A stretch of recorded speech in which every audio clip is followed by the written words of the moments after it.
Hey guys, this is Rich here. Today I'm creating a video to kind of walk you through the dungeon run ZF or Zul'Farrak. I'm not exactly sure how to say it. Very popular classic WoW dungeon run that, in my opinion, is a little broken in terms of power leveling. If you've never heard of the dungeon run before, this one specifically helps you power level, especially if you're a mage, but you can do it in groups of 2 to 3. Really, in any class, if you have a mage with you, that is definitely a benefit. In this video, I'm gonna kind of walk you guys through a recording I did last night with some friends and walk you through the exact strategies as I understand them. I am by no means an expert in WoW, so I'm going to hurry up and get into it. It is ZF is located in Daenerys. You go to Gadgetstan, and then you can see it's kind of in the northwest corner. And then, so yeah, I run a warrior, and I'm going to show you exactly how we did that. Okay.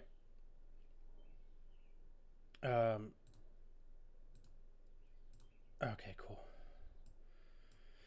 So this is the video of us running through it. There's 3 of us. There is a mage and like a level 54 mage, 55 no mage, and then my other buddy is, I think, a level 48 healer, priest healer. So what we're doing right now is the mage is pulling aggro, running through, and then I have such a high aggro radius because I'm such a low level as a warrior. My priest buddy is also following right behind to pull any extra, and then what we're doing is we're essentially running to this. There's a spot right here where we become out of sight. As you can see, we hide behind these boxes. It's this first step. Like I said, it's down that first main hallway, and then to the left behind these boxes. You become out of sight. The line of sight disappears. As you can see, as we're kind of healing and waiting to become out of combat, and then we mount up again. And this strategy really works for power leveling because we'll go to another little area really quick. I'll show you that. We leave here. We do the same thing. The mage pulls everything, and then the priest is kind of the buffer for me, so they're not attacking me at all. They actually put a bubble on me. And we go right here and quickly hide behind the second set of boxes. This is the shorter run. And this really gets us to the area of the boss where we can open up the graves and pull all the zombies, I believe they are. So we're kind of waiting for the totem to run out, waiting to not, doing heals and mounting up. This is the longest run, and it's a little technical, but this is all necessary to get to the area where we can pretty much power level. Now we have 3 people in the party, and as you can see, it's working really well. The mage to the left is pulling everything, and I'm trying to follow the priest, but not that close because I do not want to pull any aggro. Sometimes I do pull aggro, and when you just have to communicate with your mage, hey, I got dismounted, and then I'll come back and get you. And I don't think we had any trouble going through the scarabs right here, but we go down this hallway. I don't know if you guys have ever done ZF before. This was actually my first time doing it. Not this specific run, but within a day or so of us running these ZF runs. Now we have to go over here to this corner and dismount, and then kind of hop and jump. It's kind of tricky. You can't go right up to the ledge. I had to back up a little bit, and you hop on the horn and then the face of the skull, and then on top of that, and you'll want to turn and jump up here on this ledge. And at that point, you should pretty much be safe, even if you're pulling aggro, because you're out of the line of sight for everyone that you pulled. And this is where we will stay for the majority of this run. And now my job is essentially done. I'm going to be kind of sitting here as the warrior, level 40 level 41, not very high, but they are level boosting me. So what you're seeing now, kind of over to the left, is the mage is opening up the graves, and all of the, I think they're zombies. All the zombies are running towards the boss, and so he's going around opening up all the graves first, and they're either kind of sometimes staying over the graves, or they'll pop over to the boss. And then after he does this, he gets the graves over here in this area. He'll go south of where I'm sitting, and I'm not doing this live, so I don't know when I move. But to this to the south of me, there is another pocket of graves we passed, and you can where he opens it up, and you can see where he kind of pulled them, and the mage is now back in that bottom right corner, hiding out of the line of sight. And now all the zombies leashed. So the whole point of this is to be able to hurry up and get a lot of XP in a little amount of time. This definitely beats the best case scenario of questing. Even if you're an amazing quester, there's so many random factors. You could run into the enemy alliance or horde, whatever you're playing. If you're playing a PvP server, and you could really lose time, even if you're an effective quester. So these dungeon runs are really really good for gaining a massive amount of XP in a little bit of time. So a little bit about the dungeon runs is that for the first hour, you can run 5 of these. You can run 5 within an hour. So if you can get it down to 10 or 15 minutes per run, you will be able to successfully keep doing these. After the first hour, it won't load you into the instance with your party until the first hour is up, after the first instance is loaded, if I'm not mistaken. And like I said, I am new to understanding this, but I wanted to throw a video up to kind of at least show you what happened. If you notice, he's starting to pull all the zombies. He's up on that ledge, and this is what he's doing. I think that he's casting Blizzard, and then Frost. The slow. Unfortunately I don't play a mage, so I don't know all the names. But you can see he's pulling all of them, and he's just hopping from ledge to ledge. And when he gets to that point on that far ledge, where that rock formation is in the middle, he'll hop over to this other ledge, and then all the mob will pull the other way. You can see he keeps pulling them until they get closer and closer together in a pack, and then he unleashes Blizzard and the slowdown spell, which I cannot remember for the life of me what it is. So that's really the strategy. And the one kicker that I have to mention is, if you notice while he's doing this, if you notice our party, we have a party member that is currently offline. That is actually that's our mage's a bank alt. And since he's in the party with us, what we can do is, when we are done with this, actually, hold on, I have to say something. Right now I am running around the edge to kind of get ready to loot, and you pull the boss if you run on the inside of that ledge. The good thing is you stack up against the wall right there, and the boss should leash. He won't ever make it past halfway through those coffins, and then he'll leash back. So I just kind of be safe and stick right there. So yeah, and right now, you can see the mage is still doing his job. Bless TJ's heart. He's really helping me level boost here. So this is essentially what it is, and the priest is helping too. Mike's doing a really good job of it. It's a perfect system right now for them.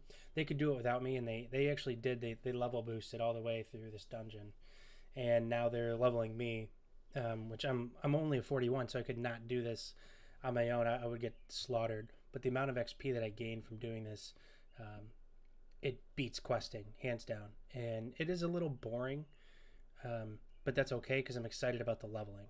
As you can see, I'm looking at my XP gained. this session. It's including the previous run that we did. So right now I'm a little under 10,000, and I'll show you. I'll bring up the XP thing again as soon as all of them are dead.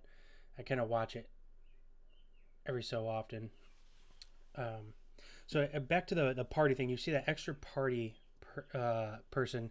What happens is that after we're done with this run, we will log out, and our mage will log into the banker's account, and essentially resets the instance without us leaving the instance. And then we're all able to log back into the instance and be there and run it again. So it's a really intuitive system, and it works very well, and it's a very good power boost. So I know I wasn't very technical about everything, but I did want to kind of give a little bit of an overview. And I think in a minute I'm gonna look at the XP per session. I am kind of looting a little bit. The other good thing about this dungeon is you can loot a nice bit of gold from doing everything that you do. Even when it's split through ways, it's just a nice chunk. It's not a huge amount of gold, but it is nice. It's definitely worth the 15 to 20 minutes you can spare when you start getting this level down, this dungeon rundown. And I'm not very good at jumping through the ledge. So that's the first session. That's the first section. Now we actually already capped out, I believe, right before this. So we started doing the scarabs, and so we have to make our way back down here for an extra little bit of XP. What we'll do is we'll run back down this hallway to the scarab room, and the mage is going to pull all the scarabs. And there is an elite in there as well, so we do have to be careful. And if you're like me, which is a low-level warrior, I have to be careful right here not to pull, which I think I end up pulling because I wasn't paying attention. There's a room back there on the right-hand side that we just passed where you'll pull if you don't hug the wall on the left. So make sure if you're especially like a low-level warrior, like 40, 41, that you don't that you hug the wall so you don't pull. And I really just sit here while the mage just does his job, and the priest is there for the backup. We really have a good system going with 3 of us. It does cut down the XP a little bit, but it's absolutely worth it for me because as a warrior, I just can't. I just cannot gain that much XP in that little time by myself. It's impossible. Now, solo mage run, you can absolutely do this, and that's why mages, in my opinion, are kind of broken in this game. They're amazing.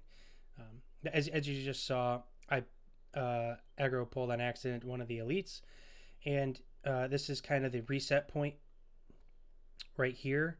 It's really tricky. You have to get behind the pot near the skulls, and then go in this little crack right here. So you have to jump on the skulls and then jump on the top of the pot and then jump in the crack. And that will eliminate the line of sight majority of the time unless he's right next to you inside the tomb area. And you just kind of wait there. And they're finishing up the scarabs. And as you can see, it's boosting me a little more. The scarabs are a nice couple thousand XP extra every time.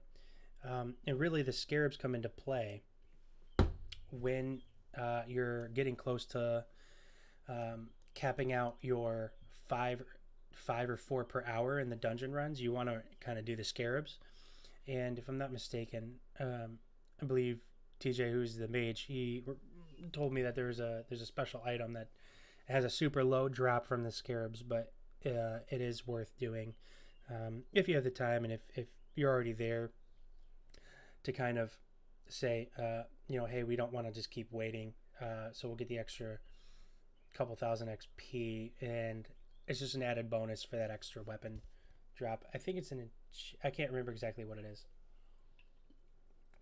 Like I said, guys, I'm extremely new to this. I'm probably not even explaining everything correctly, but I wanted to let you see it because I thought it was really interesting and WoW classic how this is happening. and we're just kind of like killing the last elite, and then I believe we loot, and then I will check my XP. If you saw right before we finished all of the zombies in the other room, I had a little over 9,000 XP from doing this run just 20 minutes before this run, like literally right before it. So then adding to that, we'll see what I made in XP in 2 runs, which this video lasts all of about 17 minutes, this whole run. And the one before that was around 15 to 20. So sometimes we're getting our runs down. It just depends on if we die or pull or make mistakes or don't jump correctly. Doing things efficiently on the first and second blocks where you hide, and not getting demounted, all of that takes into account how fast you can do these runs. So like I said, we kind of pulled that other mob, and now we're just resetting out of sight, and now we're collecting, and that's essentially the strategy. And the XP gained is way more than I can do in questing. Like, this only took 17 minutes. I would still be like halfway through my first or second quest. I'm not the most efficient quester questing solo as a warrior. It's not the easiest thing to do. So let's look at the XP. I gained 19,000, so just a shy tad under 20,000 XP in 2 sessions. Now, granted, these 2 sessions took me about 40 to 45 minutes, but 20,000, it's not bad, right? So it's not like the craziest thing. But if we were able to get this down to a 10 or 12 minute, 13 minute run, we'd be able to max that first hour out at 5 times the average of 8 or 9,000 XP that I'm getting. That's closer to 50,000 XP in an hour that you could be getting. It's really all about the effectiveness of your runs, making sure you don't get demounted. It really helps as a warrior that I have the priest pulling aggro secondary to the mage, because I have such a large aggro radius because of my low level. Like, it's just very hard to do. So anyways, just wanted to share that with you guys. So that's the end of my video. If you have any other questions, if you wanted to clarify some of the things I might have made a mistake on saying, please leave that in the comments below. I'd appreciate it if you liked and subscribed. Thanks, guys. Have a good day.